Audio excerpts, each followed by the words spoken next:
Hundreds of protesters gathered outside of Flagstaff City Hall this weekend. Find out why. And a fallen warrior is honored after losing his fight against PTSD.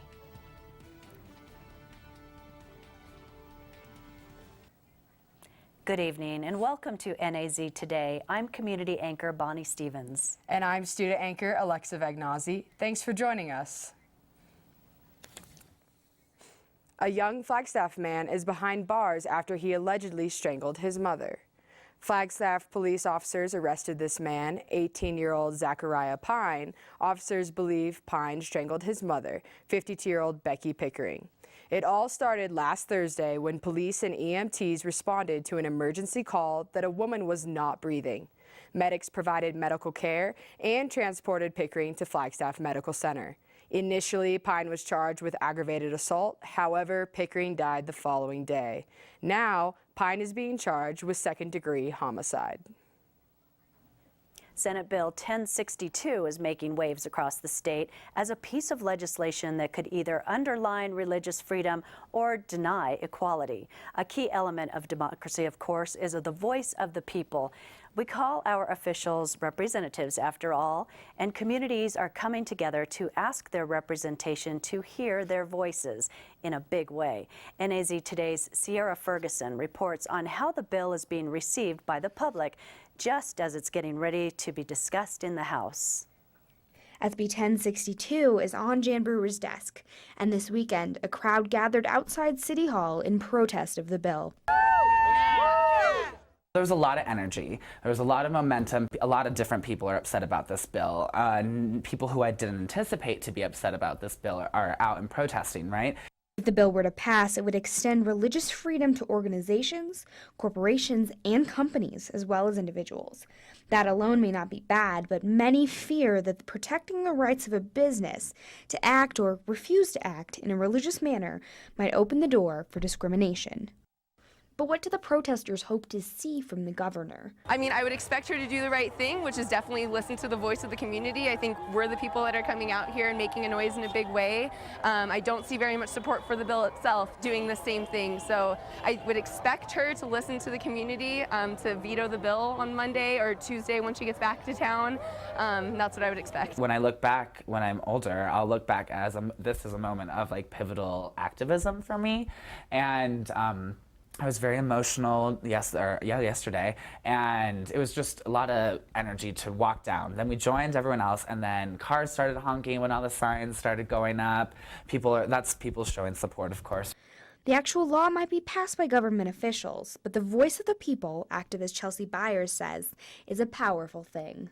I myself watched the entire COW committee hearing, and it was pretty incredible to see the legislators and their attitude towards our communities in the state of Arizona, but also kind of a little bit ill-informed as to the power we had. Watch out, if we're coordinated, we're going to stop it.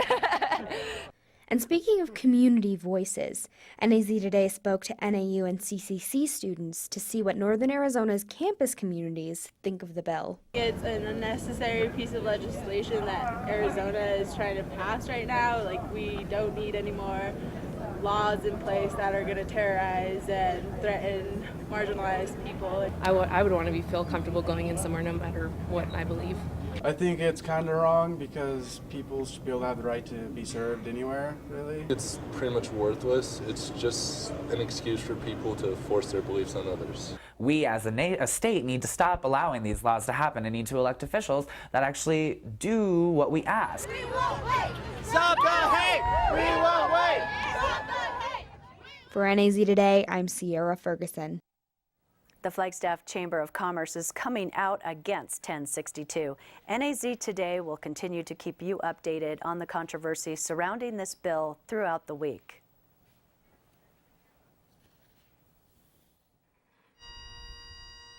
Hundreds of people turned out Saturday to lay Marine Sergeant Lance Davison to rest. Davison received full military honors in a ceremony that included traditions from his Navajo past. The 34-year-old served in Afghanistan and Iraq. His experiences there led to a losing battle to post-traumatic stress disorder and brain injuries he sustained in combat. Davison took his own life after suffering from the disorder for more than a decade. The sad fact is that 22 veterans commit suicide each day in this country. Davison's father, John Davison, says he doesn't want to view this tragedy as negative. He hopes that this event will be viewed as a message of hope and a need to address this problem. On the same afternoon, Congresswoman Ann Kirkpatrick commented on a recent mission she made to visit servicemen serving in Afghanistan. And talking with the servicemen and women who will be transitioning out and saying, you know, how can we, what can we bring to you while you're still in the service that will help you once you become a veteran? Above all, Kirkpatrick wants to build a stable economy for Arizona, one that welcomes veterans and delivers prosperity for all. For NAZ Today, I'm Kimberly Kraft.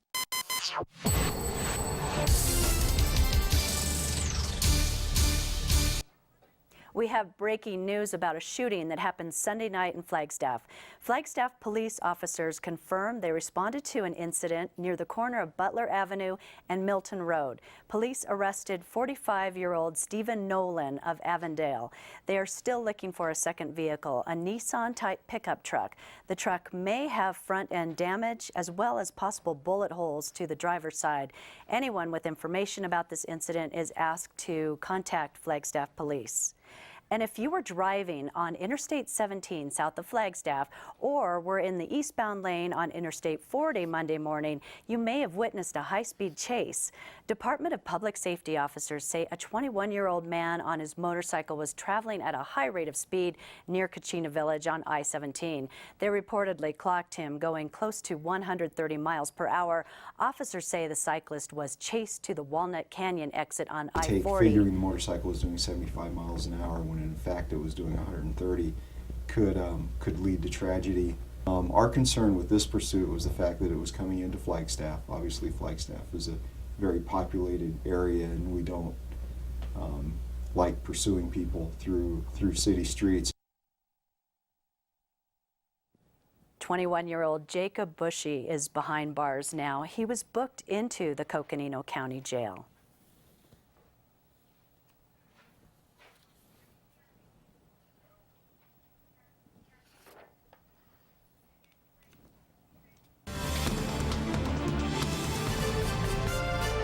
A hidden gem in Flagstaff is being refurbished.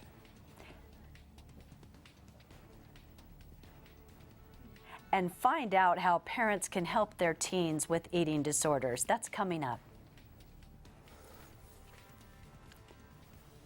All right, welcome to the Monday Show, everybody. I'm meteorologist Lee Bourne. It's been predominantly very mild weather around here for the last couple months, and the culprit is this huge ridge of steel of 2014. Finally, looks like this thing may have met its match. It's this area of low pressure. It looks like it's going to break this thing down. Best looking storm system is that we've had in several months to talk about is in the forecast. We're going to talk about it coming up.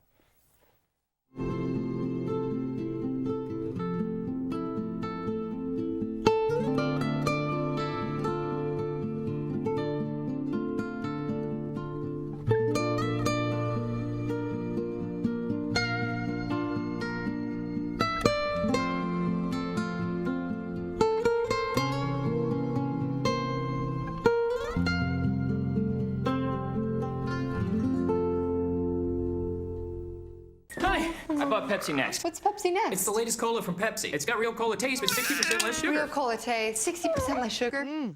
Yeah, I know. It's unbelievable. But this is the most impressive thing I've ever experienced in my entire life. Oh, definitely. Let me get the camera. I've never had anything like it. My parents are gonna. Yeah, they're gonna be so proud. Pepsi Next.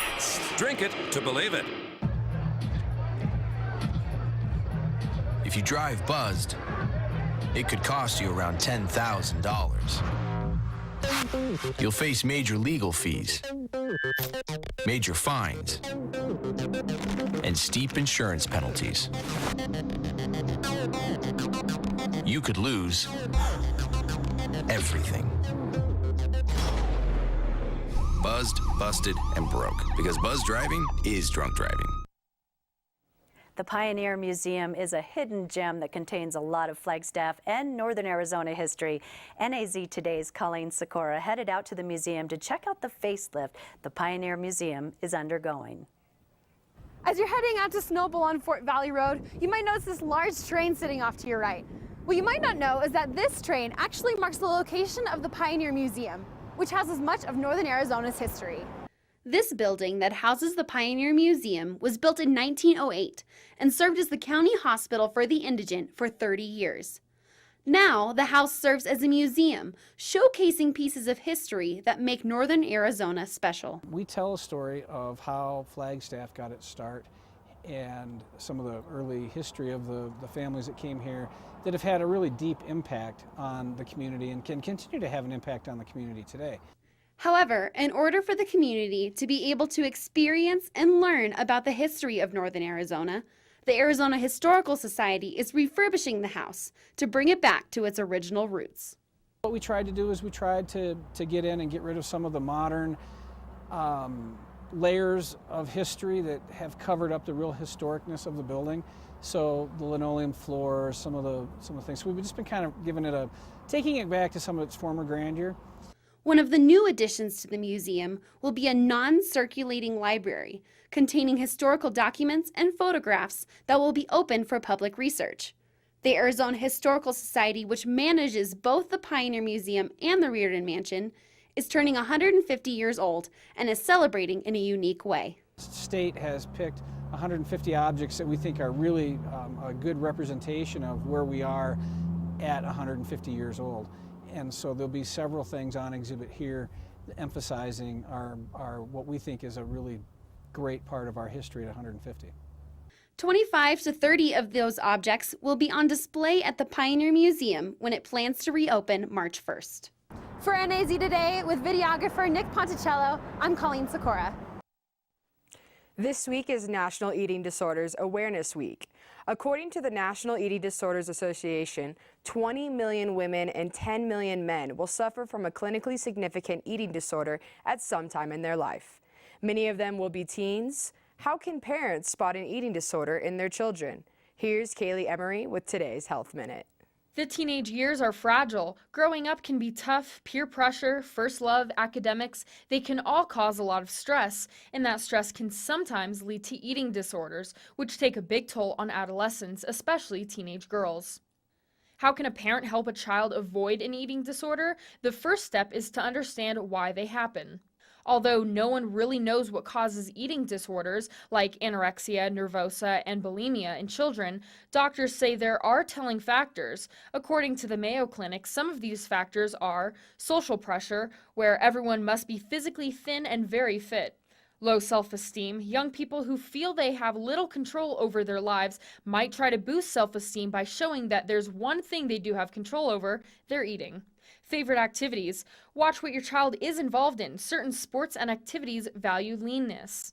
Perfectionism. Many teens strive for being perfect and don't realize no one is. This can create anxiety that could lead to an eating disorder. Talk to their children. Be their advocate. If you notice sudden changes in their weight, eating habits like visiting the bathroom after every meal, or level of anxiety, talk to them. They may need help. For today's Health Minute, I'm Kaylee Emery.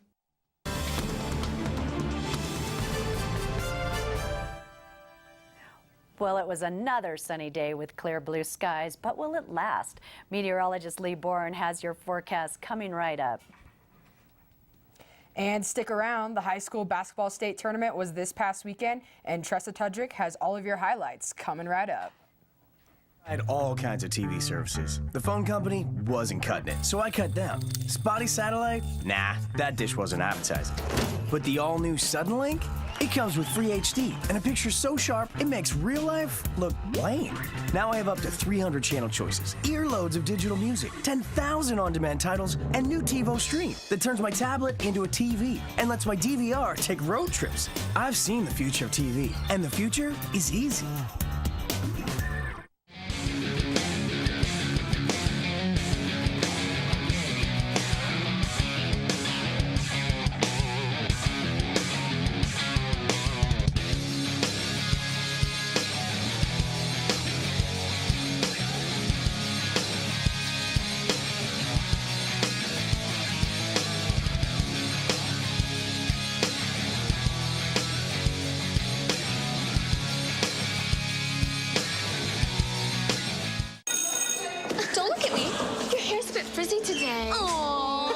pick that up. Every day, kids witness bullying. For you. They want to help, but don't know how.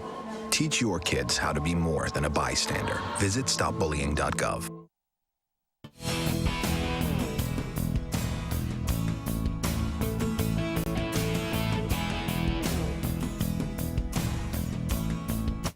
All right, my weather biorhythm's really getting thrown off here with all this really strangely warm February weather. Hanging out all weekend around Flagtown in shorts and a t-shirt. Today's temperatures no different, way above average for this time of year, mid-70s. Down around the Verde Valley, Sedona 70 degrees today. Canyon 60 degrees. It was 83 down in Phoenix. Here in Flagstaff, we checked in with a high temperature 59 degrees. Average for this time of year 46. And this has been the story around here. It seems for like all of 2014 and obviously how dry it's been. I haven't really been talking much about where we are in the precipitation category. I don't want to depress you. It's depressing to me. Haven't talked at all about our snow statistics because I really just didn't want to go there because there was nothing really in sight and it was just depressing. But we do have something that's actually kind of to look forward to here with the forecast. So let's look at our snow stats here. For the year 2014, we've had all of 3.6 inches, and that was in 4 days total of snowfall here, and that's about 3 feet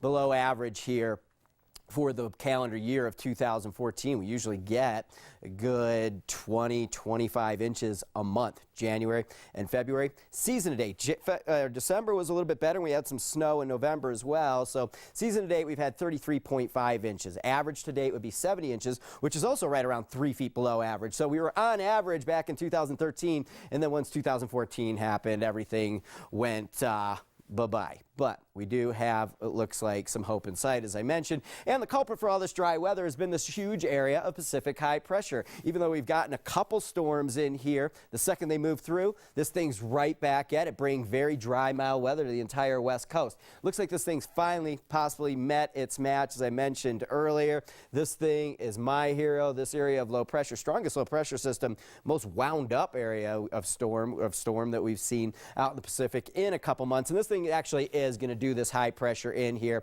over the next several days. Tomorrow, we're still right under this dome of high pressure, a gorgeous day beginning Wednesday and Thursday. We'll start to see some cloud cover enter the region, some temperatures start to cool off. This thing, the beginning low pressure starts to really impact central and southern California midweek. It looks like it's going to stay north of us. Thursday, there's a slight chance of some light rain showers for us here in Flagstaff. But we get into the area behind this storm. This thing's going to carve out a big west coast trough. We'll have another area of low pressure that drops into it, and it looks like by Friday evening into overnight and through the day on Saturday, decent moisture makes its way in for us across Arizona. I don't want to talk about snow and rain totals yet. It looks like snow levels will be right around 6,000 feet or so, but it does look like some good moisture. Best looking storm we've had around here in a while. So that's Friday night into the day on Saturday. Currently outside at 63 in Prescott, 54 Williams, 63 Payson, and it's 53 here in Flagstaff. Overnight tonight,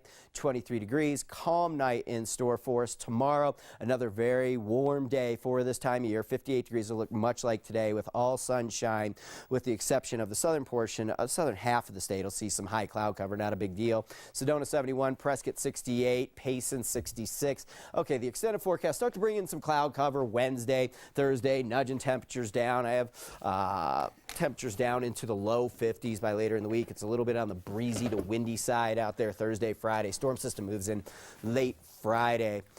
And into Saturday, if we're down in Sedona, 71 tomorrow, then into the mid-60s. Wednesday, Thursday, wind picks up, clouds start moving in, and we start to see some changes develop around here kind of finally, at least in my opinion. It's just it's getting a little dull. Well, I'm feeling really guilty because I was up on Snow Bowl today and just loving this spring skiing conditions. conditions. I heard you saying that. It's like spring conditions all here in the middle of winter, and you got the whole mountain yourself, it sounds like, up there. It's incredible. I would encourage everybody to get up there. Right on.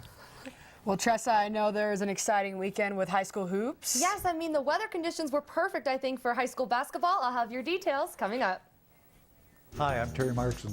As seasons change, so does the inventory at Terry Markson Chevrolet Cadillac. But before we make room for the 2014 Cadillacs, we've still got a huge selection of brand new 2013s to choose from. Models like the powerful CTS, the ATS voted 2013 Car of the Year, the popular SRX crossover, and Cadillac's crown jewel, the Escalade. You can always count on our same relaxed, no pressure environment. Terry Markson Chevrolet Cadillac, real hometown value.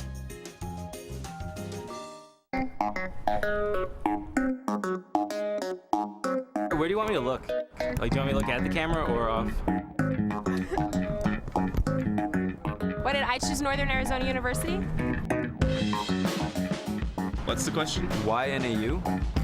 Lots of reasons. I have to choose just one? This applies.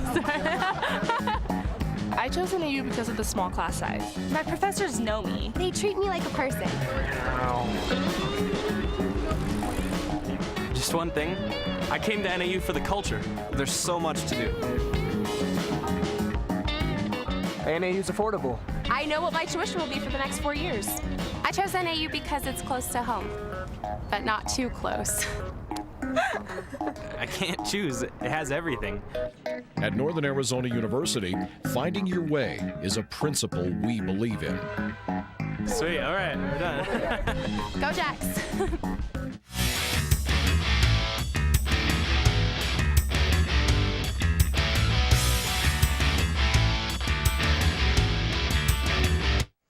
Starting out on the court tonight in high school hoops, the Flagstaff Eagles boys basketball team played host to Ironwood Ridge. The 6'8" center from Ironwood was guarded by Eagles seniors Connor Estes and Matt Thompson and sophomore Brett Morrow. Flagstaff was an offensive powerhouse as they held a 32-6 lead into the second half. The Eagles went on a 19-point run before the Nighthawks even made a shot, and Flagstaff snagged 35 rebounds all game. The Eagles would win this one 20 points ahead, 76-56. Head coach James Kirk and senior Trevor Johnson said that energy made all the difference in this game. These guys practice hard all week. They really were focused, and I saw a big difference this week in their practice, and they just came out and really played hard. And they were just after it the whole time. They played with a lot of energy, played together, and I thought that was the difference. They played with great passion tonight. I mean, we came out, we were really ready for this game. We were focused, and we knew the seniors, this was our last game on this court, so we just wanted to come out, play hard, and try to get this win to go to driving.com. And we came out and we played energized and we played well. With the win, the number 3 Eagles advanced to the state quarterfinals and will play host to number 6 Shadow Ridge at jobbing.com Arena on Wednesday. Tip-off is set for 4:15. And keeping it on the court, the Lady Panthers hosted Buckeye Union in the second round of the state tournament. Sophomore Marissa Copley led the Panthers with 14 points and 4 steals on the night. Coconino trailed by 10 with 4 minutes to go into the fourth quarter, and freshman J.J. Nakai answered with 2 back-to-back three-pointers and a pair of free throws to tie it up with 2 minutes left. But that would be it. The Panthers fell short to Buckeye Union 49-44 in round 2 of the state tourney. Head coach Greta Hanneman is proud of her team.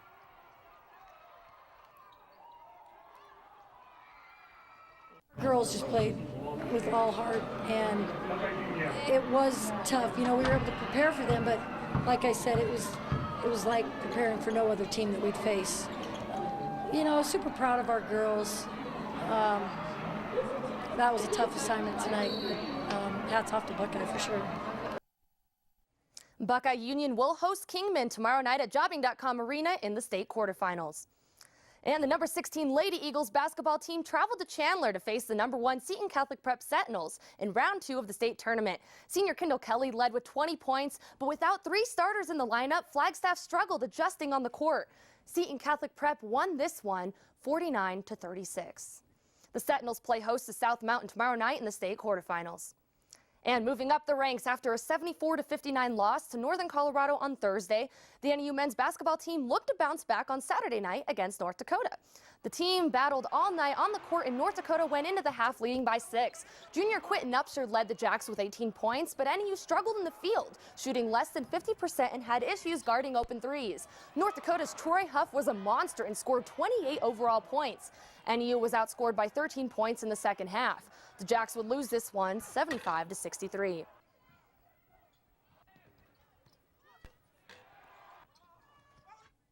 NAU fell to number 8 in the Big Sky Conference after these two losses. The Lumberjacks traveled to Idaho State and Weber State this weekend.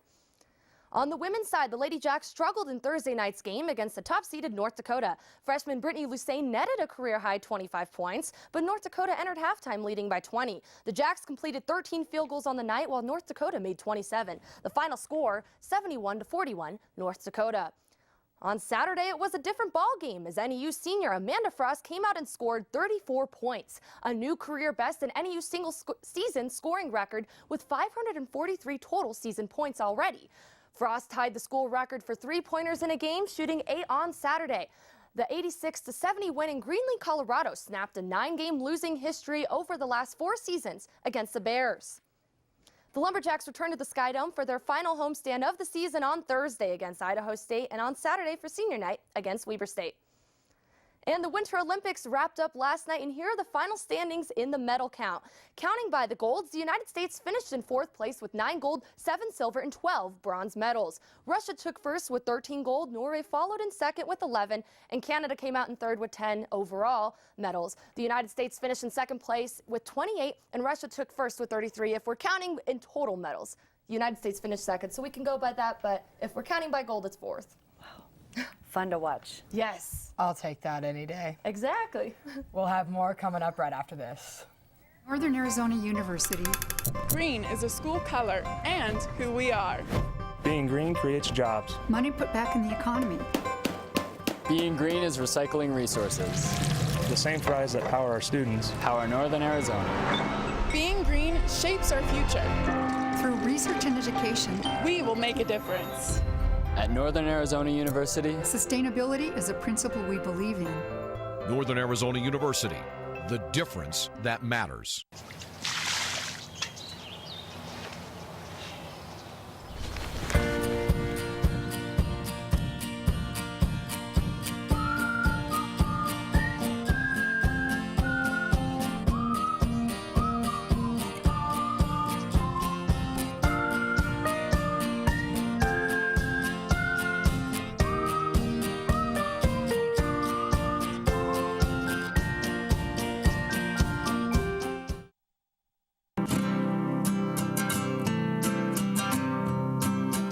Every day across America, excess food is gathered by a network of good people at local food banks, giving hope to millions of children who struggle with hunger.